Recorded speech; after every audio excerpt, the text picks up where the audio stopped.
welcome. My name's John Broom. I'm the chair of the Contracts and Procurement SIG, and I'm here with Alastair Greenan. So this is the third of a series of webinars. It's the third and final one.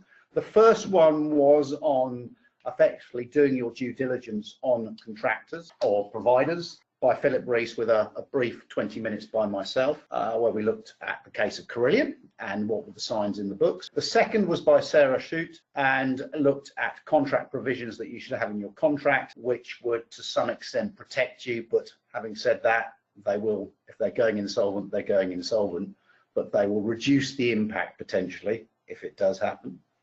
And this is the third in the series. And looks at what to do when, despite the due diligence you've undertaken, despite having a good contract in place, your contractor starts potentially a death spiral, and how do you manage that? It doesn't go into what happens when they actually go insolvent. Alastair asked us to do this webinar a little bit differently, where we normally have question and answers just at the end.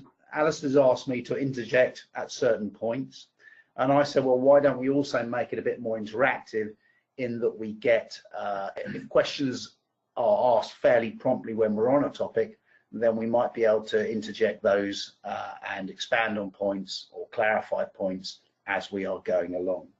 So Alastair is a big contributor to the Contracts and Procurement SIG. He's a chartered engineer, a fellow of a number of professional organisations, including the Association for Project Management. He's helped with a number of our publications the SIG have been involved in. And he's quite unusual in that he's had experience across a number of sectors, 5 industry sectors, so oil and gas, utilities, healthcare, defence and food. And he is what I call a mega project manager, in that he does big projects of circa $1 billion at the moment. And he's also works internationally, so he's worked in Europe, the USA, Middle East, Africa and Asia. So with that, I will hand over to Alastair and occasionally interject. Thank you. Thanks, John. So welcome, everybody. I think our IT start probably demonstrates the first rule of project management, which is that no plan survives first contact with the enemy. And that really is a brilliant segue into what we're going to talk about today, because as project managers, people involved in projects, that is probably universally our experience. The plan that we set out with is very rarely, when we look back at the end, the plan as it has unfolded. This really is key to what we're talking about today, because what you're trying to differentiate and then subsequently deal with is the difference between normal project heartburn, heartache difficulties and something far more serious.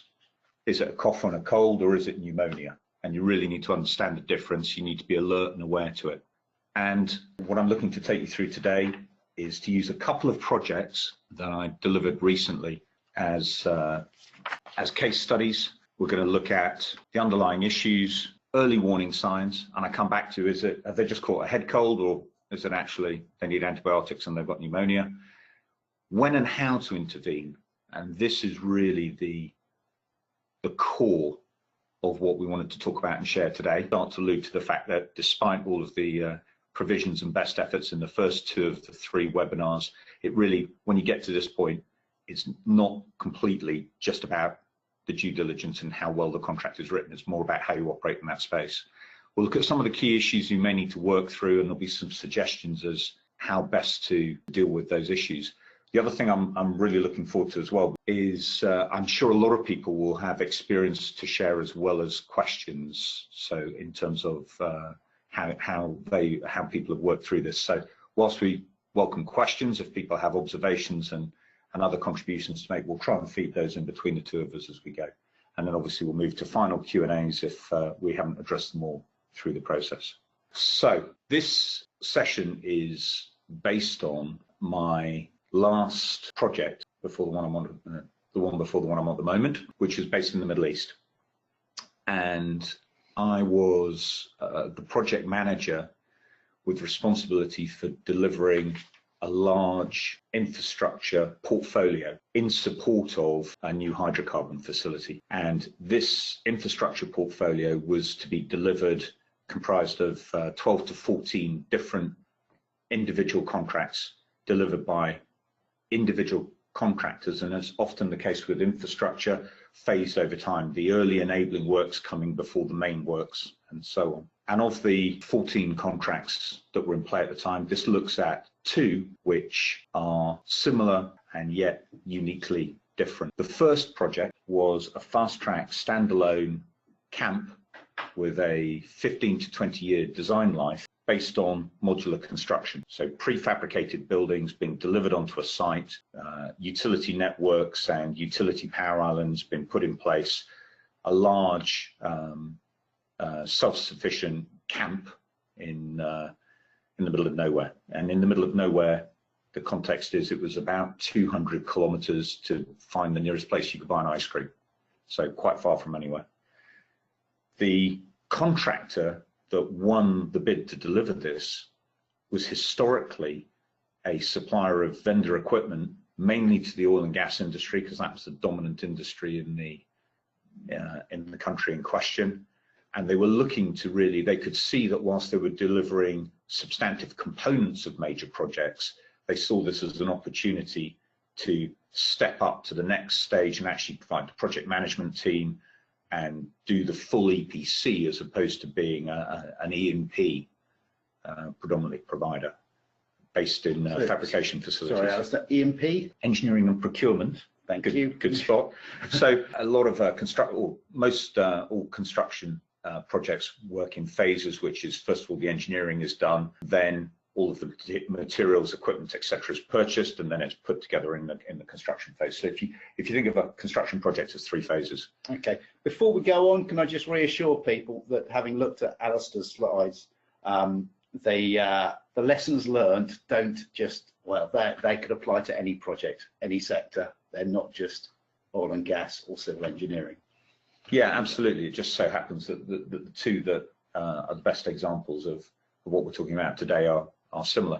Second was a construction contractor, civil engineering construction contractor, providing permanent facilities across 2 sites, about 5 kilometers apart, one being what you might consider a permanent office brick-built complex with offices, workshops, warehouses, and a few kilometers down the road, a residential complex, but like a hotel for about 250 people with all the accommodation, eating, dining facilities, and all the rec facilities, swimming pools and outdoor facilities that you'd expect with that kind of thing. Key thing for both companies, which we'll talk about in a moment, is that they were required by law to be 51% locally owned by nationals of the country, and that was key for all contractors operating in that country, was the requirement for local ownership.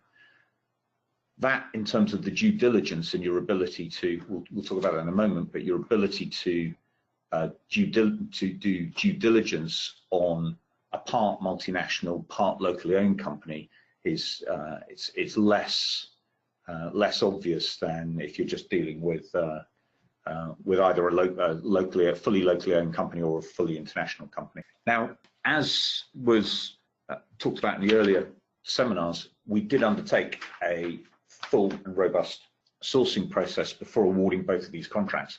For those of you that may be familiar, bearing in mind that this was a country and a region entry for us, in other words, we had no prior experience of contractors, contractor capability, that full market investigation sourcing piece would go right the way from conducting an expression of interest, where you publish in the press and on websites to say, we're coming and these are the scopes of work that we've got, let us know if you think you might be able to help us with them.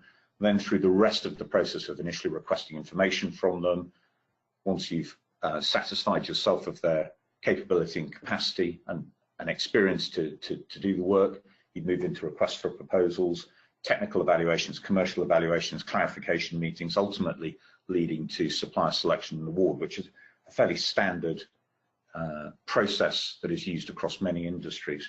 And as part of technical and commercial evaluations, bit of capability, their previous experience and their track record, their capacity current, how loaded are they as a as an organization, what's the largest jobs they've delivered in terms of value, in terms of workforce, what's their financial strength to deliver a project of this size and scale, their forward order book and backlog, what is on the horizon for them that could be competing for resources whilst you're looking to deliver your project. All of those things are considered. So it's a very thorough process. It's not a case of waking up one morning and going, oh, we like these two people. All of the due diligence that was talked about in the two previous webinars and a robust contract were all in place. So having said all of that, it's pretty much impossible to truly identify and quantify all of the risks that are going to be in play. So we as the customer were moving into a new, not just into a new country, but actually into a new region. We weren't even working in adjacent countries. It was a complete region entry. And what that does is it gives you very limited intelligence or experience with the market and with the suppliers and contractors in the market. You're a first-time buyer. You really don't know. You have no, and also you don't have connections with other customers in the market. Bidders, as I mentioned before, are joint ventures, and when you're looking at a joint venture, that can go two ways. On one hand, you can take comfort that quite often, in most of the cases of the contractors that were delivering the infrastructure program, it was a local company partnered with an international company from Europe, Far East, or the States, so a larger backing company. But it's actually quite difficult to work out what the financial, what the true financial strength arrangements of that joint venture, how they actually operate between what might be a larger international company and the local national, what the political background and sensitivities are, how much control the international company versus the local company. It's quite difficult to get a really good assessment when it is a joint venture like that. The other thing, as I mentioned, is that as a country region entry, you often don't have a really good understanding and insight as to market conditions, political conditions. As if you've been soaked and embedded there for the last 10, 15, 20 years, you pick up the undercurrent. Whereas when you arrive, a stranger in a new city, you're less aware than somebody that lives there. Now, some limited issues were identified because of the joint venture nature, the requirement for them to be 51% locally owned, the robust due diligence, the extensive due diligence process that we went through. What we actually ended up with is issues identified with virtually every contractor that was bidding for the work. So it then becomes far more subjective when you're trying to separate out what there are obviously some that are black and white, but when you have a contractor with a limited number of amber flags, not red flags, and then you look at the value proposition, you're really weighing up the probability that they will successfully deliver when all of the other people that are involved in a particular bid have similar but different low-level issues. Are the issues detected in that contractor? Are they real, and are they worth the prize of the money that you'll save by awarding them the contract versus somebody else? The extra resources that you might need to deploy to shore up some of the gaps that you've identified, some of the risks that you've identified with that contractor, is typically still often a lot less on large value projects than the amount of money you can save up front. So it's when you get to that point of choosing a contractor, it can be very difficult unless there are black and white binary red flag type issues to really make a case for not awarding to somebody.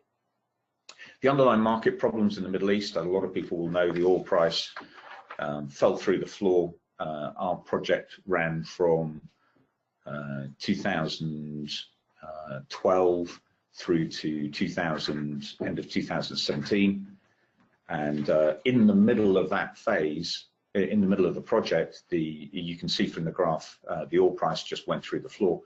The key thing in the Middle East and in the country that we were operating in is it's a very heavily oil and gas dependent economy. Everything links off of oil and gas revenue, and typically in these countries, there's not a huge reservoir of money by which they're funding current and planned projects. They tend to be funded out of the revenue directly coming in at any point in time. So when the oil price tanks and the revenue drops, then you see typically that governments and other organisations, you have a complete ripple effect through the whole of the economy.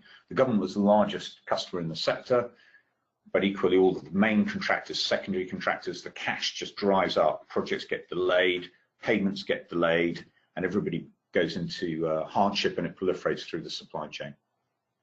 Contractor one, as you can see, well, you would have seen from the previous graph, there was a very strong and consistent oil price previously, so a very healthy economy just up until we arrived. And on that, they could see great future, great opportunity, and they set up a major projects division to capitalize on that. The risks there were that they were not accustomed to executing the full engineering, procurement, construction, the full life cycle, which often, and these projects typically require quite a high front-end cash flow from the contractor, getting paid later on. The payments are heavily linked to progress, the finish, the completion. So the cash strain on delivering the project was much higher, and the payment and returns were at the back end, and they were harder to achieve than if they were just building a large piece of kit as part of somebody else's project in their factory. Far harder to control, far harder to get paid. Now, in setting up the new projects division, the business model that it was set on was that they would also then win a large-scale project every year, and a lot of their pre-investment and expansion was done with a model of being able to win one big project a year. So this was also done with a small leadership team who were spending a chunk of their time running the project, but actually they were also spending a chunk of time trying to win the next job. Contractor 2, very different animal. Had been around, been established for operating in the country for 40 years, lots of experience. The JV was also a large international global building company, you know, true blue chip that was operating in country as a 51% owned joint venture, so all looked very good. The difference here was that this contractor was finding it virtually impossible to get paid for major infrastructure projects in progress or completed over a number of years with substantial amounts of money owed.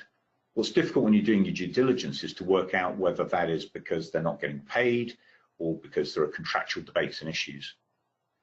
The contractor, having been so well established and long-term, obviously had a huge amount of overheads, offices, staff, and this dwindling forward order book, which would make them go to the lean side of competitive when pricing and bidding the work. And they were faced with a market sector that was in free fall. So, you know, this was the project that they bid was really just to see them through the downtime, survive. So there's a cascade of both cash flow and payment problems. What was unknown, could have been known, was that the parent multinational facilities management construction services company themselves, the people that you would think would shore up the local joint venture, actually had larger, deeper issues than the joint venture. So instead of being a reinforcing, supporting organization, they were actually draining down the revenue from their projects to support the mothership. So they're actually a burden rather than a help. Talked at the beginning about early warning signs being really often difficult to spot. It's rarely trumpets of doom sounding.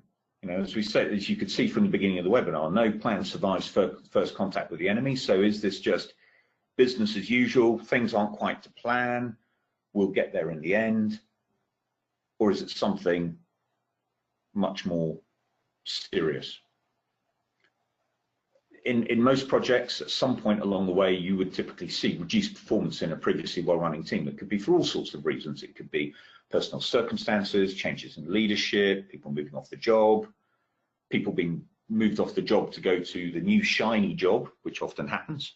So the symptoms are actually quite the same whether you have an industry and a contractor that's in boom as to when they're in the spiral of death. The initial early warning signs for manning up versus actually contracting and falling apart, there's an awful lot in common with it. What is also difficult to detect is, and certainly we found this as a consistent theme, is we tend to track and check materials, resources, plant, people at a macro level. What happens when there's payment issues? Quite often, a sub-supplier or a supplier or a subcontractor will hold back something that is small but critical. So you look at it and you think, I've got all the materials. All I'm missing is some certification, some paperwork. But actually, without that paperwork, the rest of it's all useless.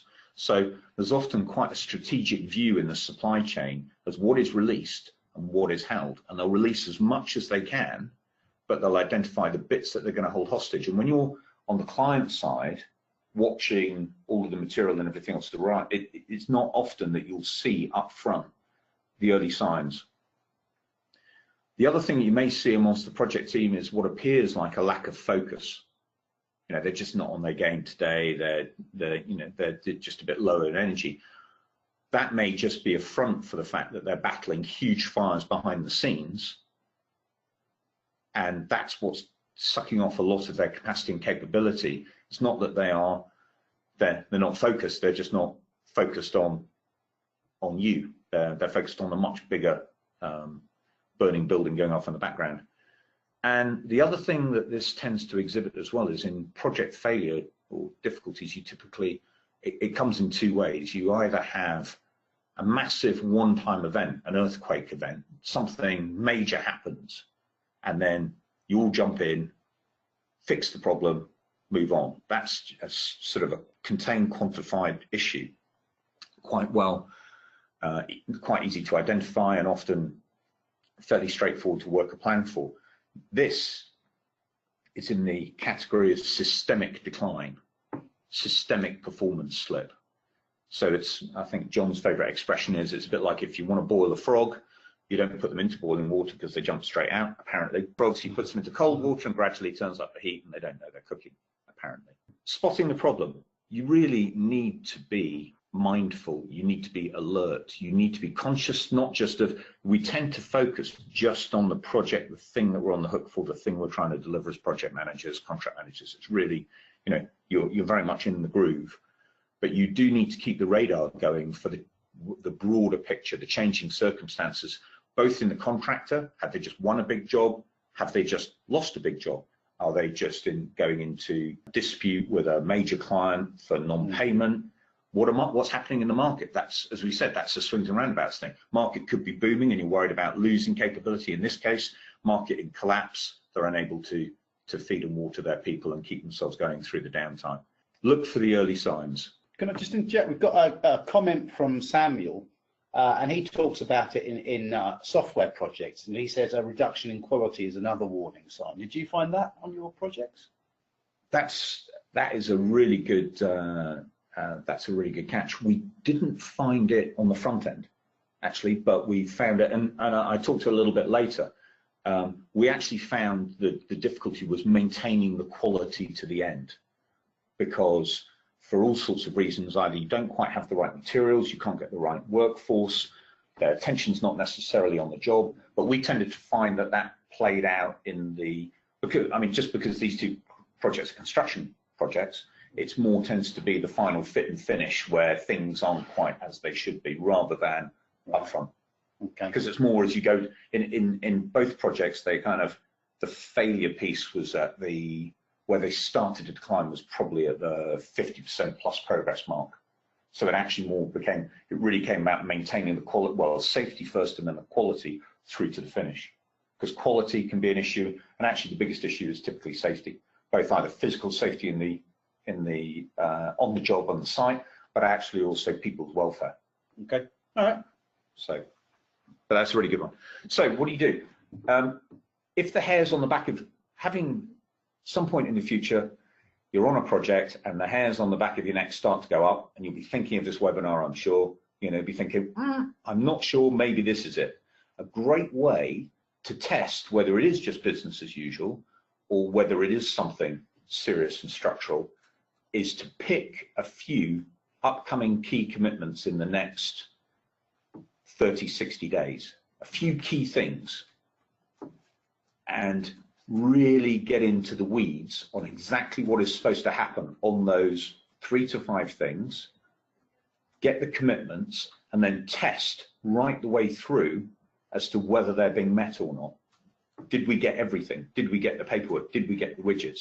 And test why, if you're not getting them, does it, if you have multiple different reasons coming up, oh, well, now it's this, and well, now it's that, and well, now it's this, then that really should start to flag that it's, again, it's smoke screen, what they call in sales is smoke screen objections, lots of things, but not the real nub of the issue. So if you see sort of smoke screen excuses across multiple items, that really should start the bells going. The next thing to do is, when you've got that smoke screen, is to use the Mark 1 eyeball.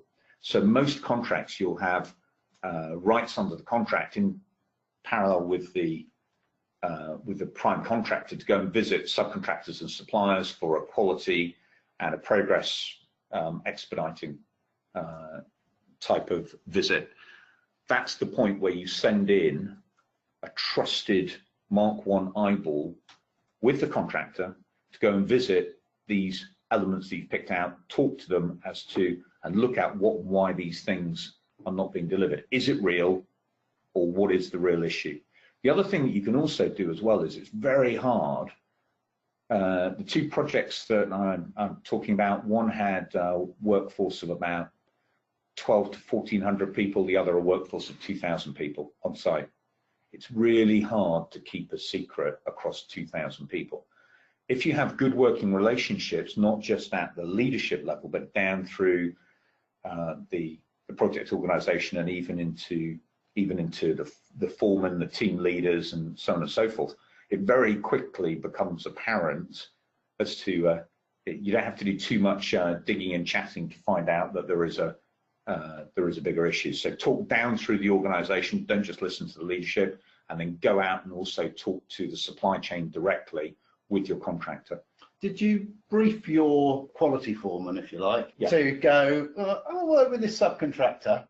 Are they getting paid, or what's the vibe down there? And did you systematically do that, or did you just start to get the message coming back? So initially, we got the message coming back, and you typically, like most people, you buy it the first 1 or 2 times, and then when it's 2 or 3 suppliers, and actually, rather than sending an expediter or a quality guy in, we actually sent a project engineer in, somebody in the project management team, with the brief of, we think there is something else going on here, please go and investigate. So somebody with a broad skill set that could look at the engineering, the procurement, the fabrication, and really understand whether there was actually a problem in the facility, or whether there was something else. And actually, the other thing that I did was, I identified 2 or 3 key subcontractors and called them with the contractor to kind of talk about what was going on.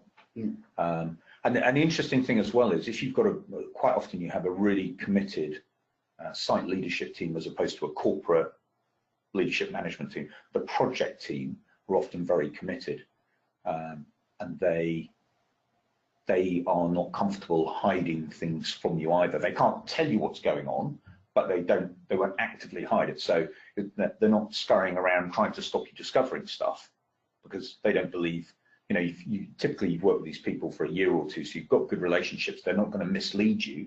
They're just not going to fess up and make you aware. Okay, so we've just got one question, just a clarification. Mark 1 eyeball, that was the project engineer you sent in? Person. Physical, boots on the ground, go look, okay. poke, touch. Okay. And in fact, the piece of advice was, go and touch it. Tell me where it's at. Tell me what's actually going on. How to intervene. This is really the meat of it. So what you can see here is really, at this point, it's not about the contract. It is, but it's not. Nobody signs a contract wanting or expecting. I've never met anybody that signed a contract because they're really after the LDs or they wanted the money from the performance bond. What we sign a contract for is to get the thing. We also are not focused or typically equipped. We don't man up a project to deal with project failure. We typically man up a project. We put the people and both in terms of the number of resource and the type of resource on the expectation the project is going to succeed. So we're very rarely equipped to deal with the 5% of the contract that covers what happens when it all goes pear-shaped. The success really is all about people. It's how you work with people. It's how you understand the constraints that they operate under and help them to work their way through it. Having said that, whilst it's all about the people, you need to remember to at all times operate within the frame of the contract. A lot of us are so committed to the projects that we want to deliver, it's very easy not to maintain that discipline. So I think you have to maximize the help that you can provide without stepping off script in terms of what the contract provisions in terms of the milestones, the payments, and so on and so forth. So, for example, what you wouldn't want to do is to pay somebody for a milestone that they haven't achieved, pay them for work not done, and that's a slippery spiral of give me more money and hopefully they'll finish the job. What you can do is you can say, okay, you've achieved 75% of this milestone. I'll pay you for that. So I'll pay you what I can under the contract. And you really need to help. We were talking before the webinar started. There's a little bit about when you're deeply emotionally invested in the job yourselves. It's a bit like for any of you that have children. You want to do it all for them, but you have to recognise that you've got to help them to help themselves and not get carried away. And that's really key.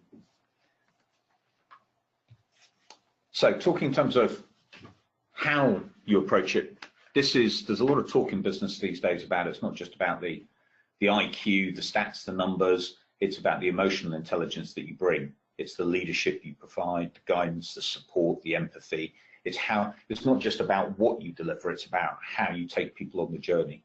And this is probably the time when you can make the biggest difference, when people are maxed out in terms of stress, hampered in what they can achieve, frustrated, they're worried about their futures, immediate, short-term, long-term. Are they going to get paid? Are they going to have a job after this? So on and so forth. You need to you need to part the blame. It is what it is. We are where we are. Is the best place to start. And then you start to focus on working the problem with them without shifting or absolving them of their responsibilities under the contract. So they are still responsible for what they're responsible for, but you help them with it. And really focusing on a one-team approach. You're tough on the issue, not the people, and you hold all parties, be it you as the client, them as the contractor, the subcontractor, you hold everybody accountable for the things that they need to deliver equally. You need to flag up what are the most critical resources that are going to support you on the critical path. And we talked a moment ago about I can't pay you the full milestone, but maybe I can pay you 3/4. The next conversation is what are we going to deploy that 3/4 of payment against? What are the bills? We've all had probably some point in our lives, time when money was tight and you had to go, which bill am I going to pay first? This is just like that. You sit down and say, right, we're releasing this much money under this milestone. Who are you going to pay to get what delivered? And agree that up front. And then coming back to the Mark 1 eyeball, making contact with key sub-suppliers, you need to go through and verify that they receive those payments.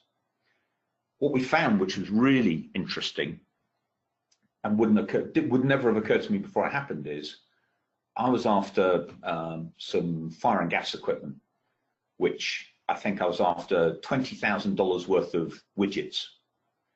And we had a milestone payment. So great, we'll make the $20,000 payment to these guys and they'll release the stuff. And the contractor said, well, they won't. Well, why not? Well, because we owe them $350,000. Yours is just the last 20. So And that's where you have to think that, that's where you have to work in the space of working with your contractor to the subcontractor to build those relationships, create the link between you as a customer and a potential further long-term relationship, and then wanting to make a good, so you have to bring the non-contractual levers and the reputational piece and the, the fact that everybody wants to work for a large customer. You have to bring all the levers that you've got that a contractor who has not paid for the last year or two may not be able to bring to bear. So before you move on, I just endorse that. I know legally this isn't true, but I always say that the commercial sits above the legal, in that those relationships, repeat order clients, etc., has a value. Has a value, and people will often subjugate the contract, the specific wording of the contract, or won't enforce a remedy or whatever, because there's a bigger relationship there, and you, I think, use it but don't abuse it. The other thing is, we've just got a little question here. Did you have to overcome tensions between the main contractor and their subbies? I can imagine subbies might tell the client something they wouldn't if the main contractor was there. Did you? So that's really interesting. We talked about talking through all levels of the organisation. So you're going to be talking to subbies, and they are going to vent, especially if you've got good working relationships with them. They're going to vent their frustrations to you. But it's probably a bit like a marriage or any other relationship. You can't hear all of the aggro from one party and then the wife or the husband, and then go to the husband or the wife and go, they just told me all of this. How could you be like that to them? I think that's great intelligence, but you can't step between your contractor and subcontractor, because you become the meat and the sandwich. And that is a critical thing in managing this. But what you can do is, rather than having butt heads with each other, you can provide leadership that leads them jointly in the right direction. And that's the key. There we go. Key subcontractors, be prepared to speak to them with the contractor present to smooth the way. It's almost if you'd seen this slide before. Another really key thing as well is you've got to provide maximum security, mentally and physically, to the core project team. You've got to give them confidence they'll be kept to the end of the job. You've got to fight for them to be kept. And you have to make sure the contractor, and it's typically, the decisions are made at a much higher corporate level, that they're treating their workforce properly. And in both of the cases I'm talking about here, they absolutely did. What we did see elsewhere in the country was people being kept unpaid, discharged without a notice period, and discharged without final payment, or the money's the money's in the checks in the post. And what we actually ended up doing there was, where people were being demanded, we checked that they were being paid in cash and taken to a bank, because most of these weren't Middle Eastern workers, they were from other countries around the world, taken to a bank and able to pay it into their account. You physically see that that has happened. So you have to make sure that the workforce is protected. And it's all about the EQ. You really understand most people are trying to do a good job. And your actions, you don't judge people by how they perform when the going's good. You only judge a leader by how they behave when it's tough. And that's the number one thing in finding your way through this. The long view, the other thing not to forget is that you preserve, we talked earlier about quality declining. You have to make sure the key elements for the long-term operational phase are safeguarded. So things like, have you got the transfer of warranties, the materials, have you got the spare parts, have you got operating and maintenance manuals, have you got the as-built drawings, everything you're going to need to move forward, and also making sure, making sure that the final facility is delivered to the right quality. And what you can again do is, you can ultimately, in the final knockings, you can withhold some of the payment and get a snagging team in, and sometimes agree over a contractor. But the fundamental premise of this is, it's a whole order of magnitude bigger issue if you demob a contractor during a job. You will lose huge amounts of time, huge amounts of quality, and you will lose warranties, liabilities, because you just break the chain. Yeah. And the B team coming in, the problem will always be much bigger than if you just manage to see the A team through. And I'd just add to that, most contracts for major projects or bigger projects they have termination procedures, and they are, if I know a number of them are for if someone actually goes insolvent, into administration, etc. If you press the button before they hit that point, then actually the payment terms will be most favourable to the contractor. Absolutely. So you'll end up paying them for work they haven't done effectively, because they will have been able to do it. And then you'll have to get someone else in with the delay, etc., and so on. Yeah. So I think the phrase you've used before is to get them to the end of the line. You don't want them to go insolvent. A very good friend of mine said, "Don't kill the donkey." You know, and I love that analogy, because on its journey, you have to take some bricks out of the pannier along the way as well. Anything you can, you know, you have to help them help themselves. And this is the whole thing. It's all about the people. It's all about the leadership. And ultimately, if we go to what is the end game, the number one thing has to be, the golden thread is actually really the people that will make it work, and the journey that they're prepared to go on with you. And that's a function of your leadership. You have to be focused on making sure, number one, there is no job that is worth injuring anybody. You have to be mindful. That there is a much bigger risk when a contractor is in failure mode, that they will be trying to do work with the wrong material, the wrong tools, the wrong plant, and inadequately experienced people.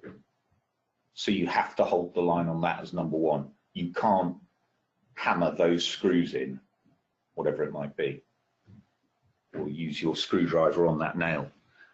We talked already about worker welfare, and I think a key thing is with main contractors and subcontractors following that through, to make sure you really look after the people until they leave.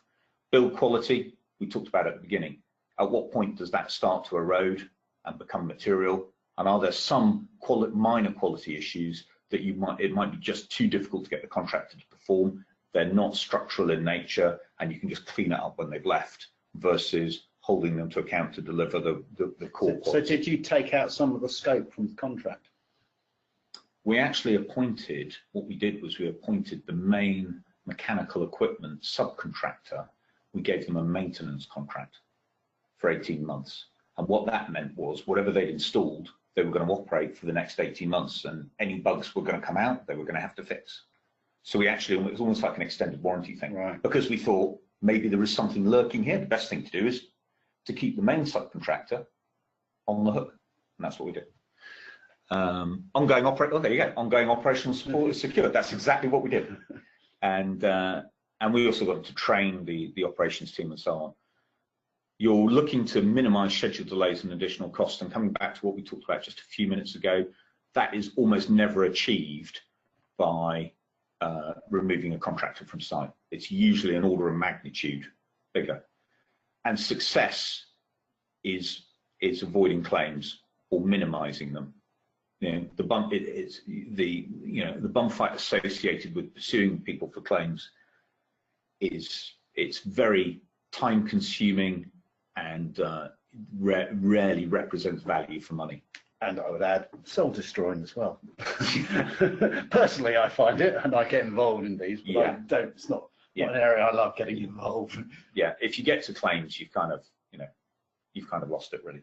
Okay. And that's all about not getting to that last stage, which is why we elected to make the third webinar, managing it through to safe, successful conclusion, rather than looking at punch your contractor, because that's probably the best way to go. That's a claims consultant stroke lawyers pure. We'll spend everybody's money. Yes, exactly. Okay, so we've answered most questions as we've gone along. We've got two outstandings. If the contractor is in trouble with their bank, overdraft exceeded, isn't it difficult to get for them to commit to using monies paid to pay a supplier? Yes. How did you get around that? Because the bank wants to be paid. If you bear in mind that most of the payments are towards the back end, using more animal analogies, you don't want to kill the goose that lays the golden egg. So if they understand that you are paying them on this, you have to create a ring fence. You have to create a project identity. We talked about doing it with subcontractors. Banks are no different. You have to create the identity of this contractor is delivering this for me as a customer, and I am going to be here for a long period of time, and using lots of people, and this is an opportunity moving forward. The commerciality of the thing. So to give us some figures to it, you could say to the bank, or make it clear to the bank, if you pull the rug now, they will have delivered 100 million and will only get paid 90 million. Or 60, or 60 or whatever. Yeah. Whereas if you keep them alive until they've finished, you'll get the 100 million. Yeah. Is it worth? We're going to give them $1 million, which gives them this critical piece of kit. Okay. Right. They've actually, if you walk around the field, there's $90 million worth of stuff, or $110 million worth of stuff there. We need $2 million worth of widgets to finish it. You give them that, we'll pay them the other 50. Okay. Yeah. And make it not about your project. That's the point, is because typically these organizations have multi-project structural issues, both with contractors and with banks. And you're trying to go, yes, we understand it's a world of hurt, but make it about other people's jobs. Don't make it about mine. And you get that by engaging. If you, coming back to the very beginning of the conversation, if you just wave a contract at somebody, you're a kind of a silent player, stakeholder in the whole in the whole meltdown. You want to be in there actively managing your little piece of their problem to successful. You want to steer your problem out the way of the car crash, shepherd it to safe haven, and what happens to all of their other projects is not your concern. And you do that by good engagement and relationships with all of the key people, the banks, the subcontractors, the suppliers. Okay. Right. That's really it. Lastly, can any project insurances? The answer is yes. Did you consider project insurance or supplier insurance? We self-insure, but that would have been a real failure. The whole point is, don't go there. Don't go to claims. Don't go to insurance. Don't go to performance warranties. And actually, we very rarely, we don't want LDs. We want the thing.